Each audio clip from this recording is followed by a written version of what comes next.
All right, so this might be it. We might be a small crew today, which is awesome because that gives us more time to answer your questions, hopefully. So we'll go ahead and get started. And if anyone else joins us, we can usher them in, catch them up. All right, so I'm going to quickly share my screen.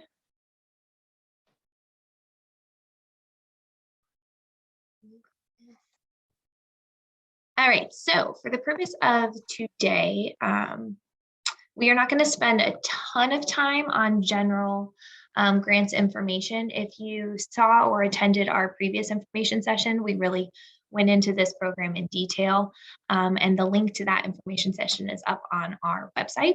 So I will do a brief overview of the stuff that we covered in that session, just not in as great of detail. And then I want to leave the bulk of time to answer your questions. That's kind of the purpose of today. So we will go ahead and get started. So a quick overview of our program, really what it is and our intention for it. As you know, Creative Partnerships programs are they fund collaborative efforts. So one of the stipulations for this grant is that you have a creative partner. And the purpose about that is connecting you to resources both within and outside of the arts and culture sector that can help you just really engage your audience more fully and more effectively. So that's kind of the core to that intention behind having a creative partner. Next up, our eligibility. So who can apply?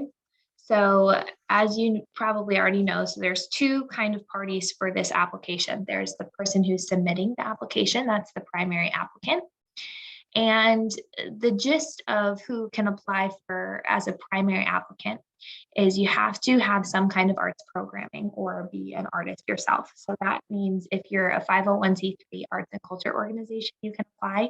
And I'll touch on that briefly in a second as to what exactly that means, arts and culture organization. If you're an individual artist, you can apply, or if you are a unit of state or local government that is dedicated to arts and culture, you can apply as the primary applicant. As a creative partner, you are a supporting entity. You do not have to be an arts and culture entity. You could be any 501c3. You could be an individual artist, so you could still be an arts firm, or you could be any unit of state or local government. So real quick before we move on from eligibility, that arts and culture organizations, I know that I've had a couple of questions about that. So for our purposes for this grant, you're an arts and culture organization if you can show us that you have a history of arts and culture programming. And if arts and culture is stated explicitly, if not in your central mission, in a supporting mission, or if it's a primary focus of one of your larger programs, and you can show us clearly how that program supports your main mission. I hope that makes sense. So if you meet those different criteria, then for the purpose of our grant, you're an arts and culture organization, and you can go ahead and apply as a primary applicant. Moving on to some allowable costs. So I'll show you later in this presentation, and I've included the link to this presentation in the top of our chat, by the way, if you need to refer to anything after we're finished.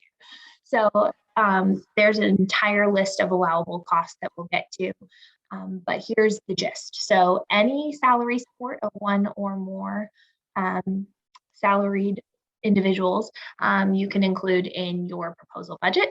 You can include any fees or stipends for contractual personnel, facilities costs like rents and utilities. You can include health and safety equipment for COVID and adjusting to that new reality. You can include any marketing and promotion costs you can include. So that could be personnel if you want to bring someone on to really help you with your marketing efforts. It could also be physical marketing materials. Individual artists who are submitting project-based proposals. So if you're an individual artist applying as a primary applicant and you are proposing a project, you can include the cost of materials. Unfortunately, just because of the nature of this ARP federal funding, if you're an organization submitting a proposal, you can't include materials and equipment, and there's like a tiny little bit of gray area. So if you have a question regarding your specific situation that you want to email me later, feel free to, but pretty much if you're an organization applying, you can't ask for materials or equipment. And then indirect costs. So any other costs of doing business kind of are allowed up to 10%. So that's kind of a brief rundown of our Creative Partnerships program. A couple of housekeeping things and some general resources that are going to be helpful to you now that applications are open. So firstly, is our application. So if you haven't already checked out our website, there is a how to apply page. And on that how to apply page, you're going to see a video that walks you through our application process. There's a link to the application, and there's also a quick grant writing tips video if you just need some help brainstorming or getting started. So if you click on this application link, that will take you directly to that page. Allowable costs, like I said, this link here has that entire list of all the things you are allowed to include in your proposal budget and all the things that you are not allowed to include in your proposal budget. So hopefully that will be helpful and clear. And if you have any questions on that, of course, feel free to let me know. Next up, creative partners. So some people have been asking, what exactly is a creative partner? What counts as a creative partner? And there's been some confusion on that term. So a creative partner, which you need to have at least one of to apply for this grant program, is someone who is contributing to the planning, execution, and the evaluation stage of your proposal.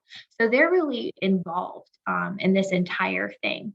And another way of putting it is it's someone who takes on both the risk, but also the reward. So it should really be someone who you've been in close contact with, you've both identified these needs within your organizations or communities, and those you've found mutuality between those needs, and you really think you can meet them both through a collaborative effort.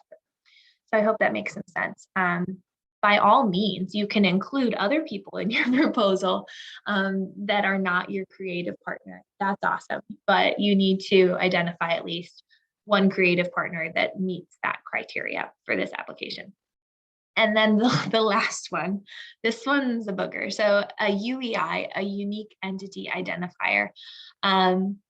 It's up on our website, but there's been a transition. So you used to have what's called a DUNS number if you're an organization. This applies to you. And in April, it transferred over to you need a unique entity identifier. And you get that through sam.gov. The reason why I put this in here, number one, you have to have it if we're going to be able to give you the money if you do get your proposal funded. So that's really important.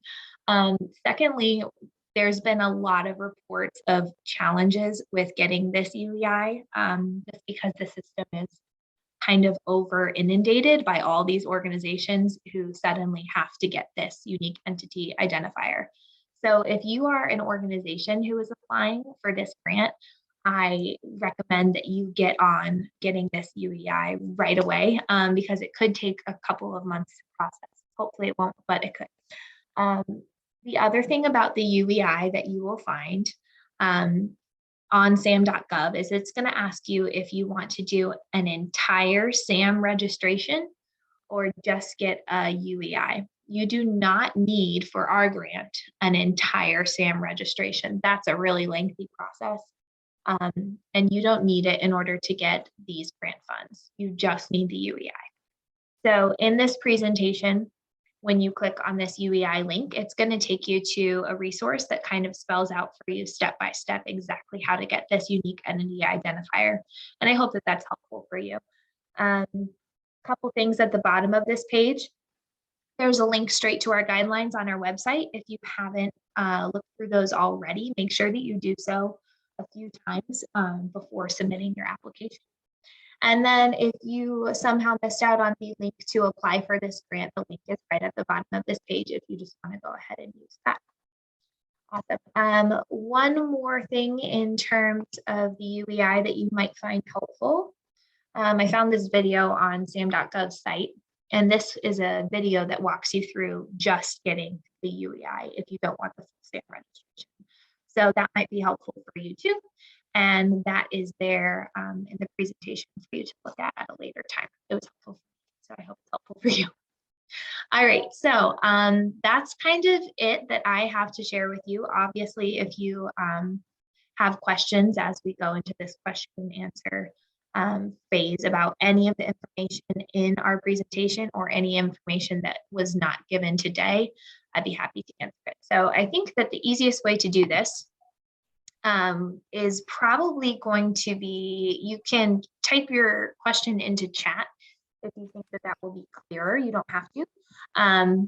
Otherwise, go ahead and just raise your hand and I'll call on you as we go around. So yeah, questions. John, I see you have a question. Yeah, I may have said this at the beginning. This presentation, is it on your website if I want to read it? Yeah, so this presentation I included the link in our chat right on this Zoom meeting. So you can go ahead and find that at the top there. And then if it would be helpful to you all, I can also include it on our information session page on our website. Thanks. Yeah, no problem.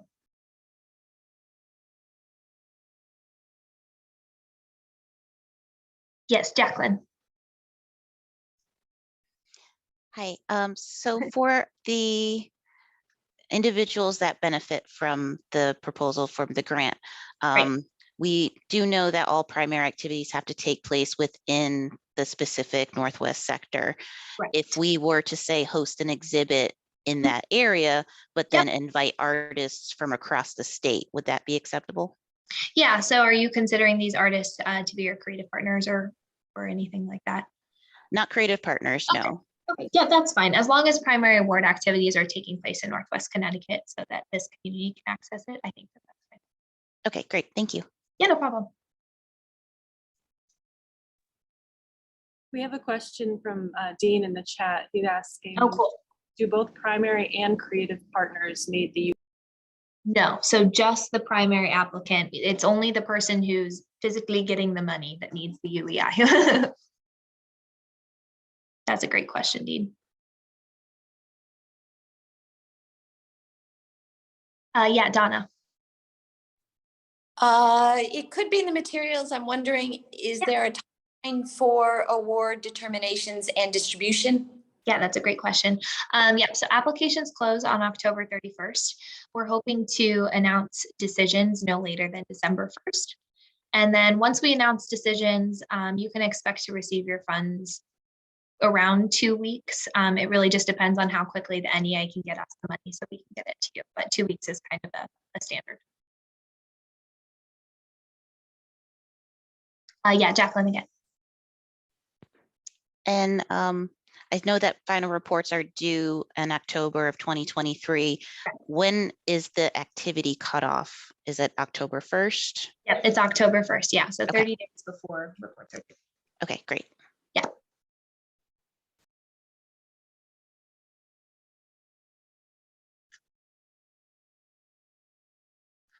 Any other questions? You guys are an easy crew if that's all we have.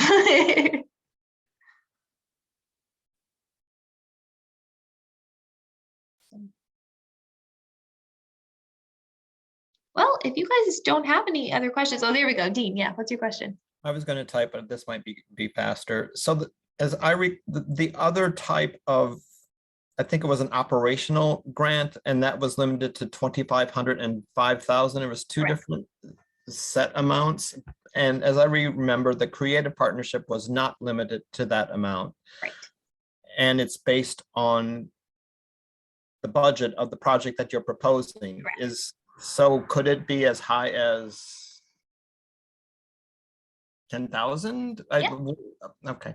Yeah, definitely. Yep, that's a great question. And there's also space on our application that asks a question about how you would be able to fulfill your project if we were to offer something like partial funding.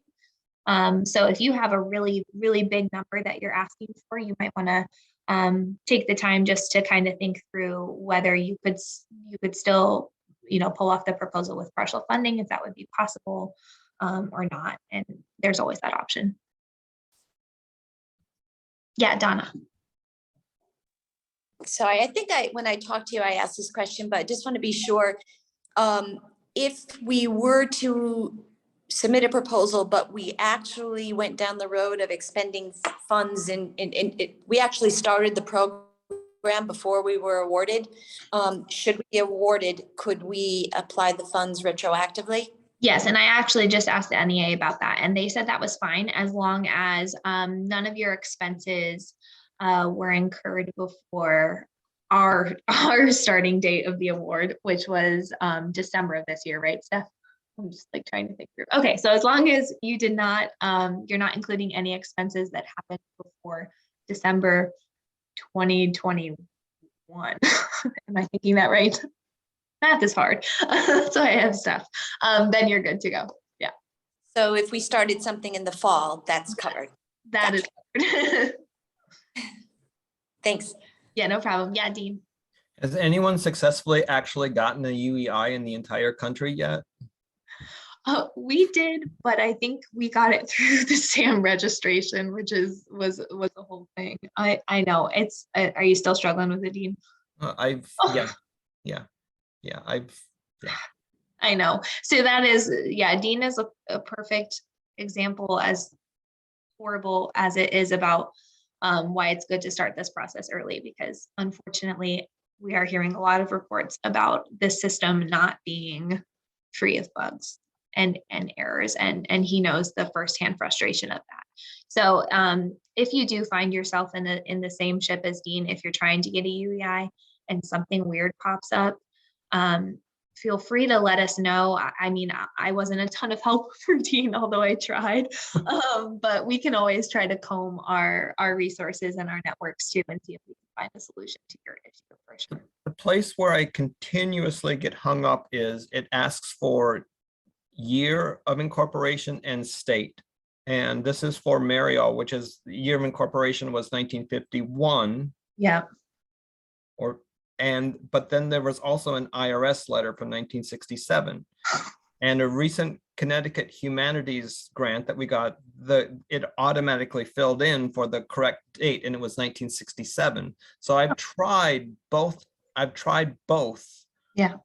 years, and it cuts me out at that point. Is there a browser that's more user-friendly with this system? Someone suggested that. What browser are you using, if you don't mind? I've tried Chrome and Edge, I think it's called. Yeah, I would think Chrome would be the most reliable. I'll definitely ask and see if I can find an answer about that. But yeah, I would think Chrome would be a pretty safe bet. Someone suggested using a different computer too, because it might be catching in the same place. Yeah, that's a good idea. Does Right? anyone have a spare computer? Yeah. That's a great idea. I wish you the best of luck. I'm so sorry. And I'll keep digging to see if I can find an answer for you too. All right. Do we have any other questions? Oh, yes. Go for it. Oh, you might want to unmute yourself. I do it again. There you go. You're good. So when I got on this, I was thinking general operation for what we were looking for. Having said that, I did not realize you have a $5,000 cap on the operational. Right. So my question to you is and I'm calling for, I'm representing 5 Points, Yeah. Center for Visual Arts.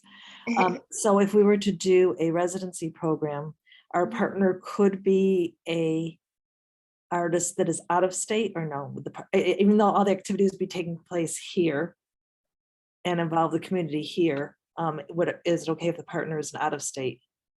Yeah, I think that's fine, as long as all the tangible outcomes are, tied to Northwest Connecticut. I think that's fine. Right.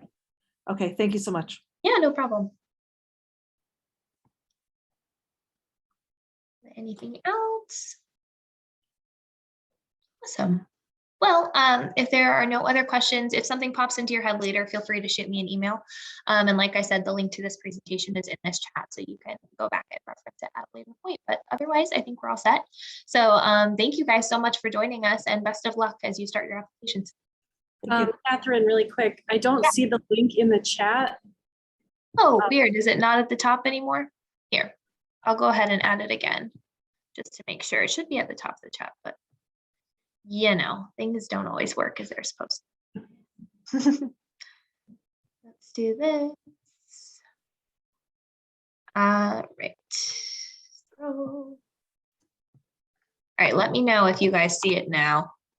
Yep, Thanks, Steph. great. Awesome. All right, you guys have a great day. Thanks. Thank you. Yeah, no problem. Thanks.